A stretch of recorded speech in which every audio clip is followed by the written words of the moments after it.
The E05 error code on a washing machine indicates a water supply problem, which typically occurs when water is not entering the machine through the hose. This issue can be caused by several factors, including a turned-off water supply, low water pressure, a clogged hose, or a clogged water intake filter. To resolve the issue, start by checking the water supply to confirm it is turned on.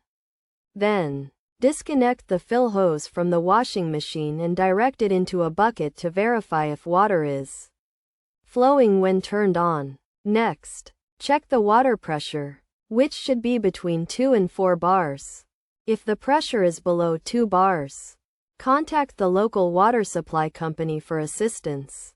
Additionally, ensure the water pressure does not exceed 4 bars, as this can lead to leakage.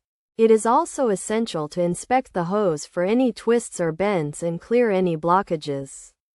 Furthermore, clean the water intake filters to ensure sufficient water flow. By following these steps, the E05 error code issue should be resolved, allowing the washing machine to function properly again.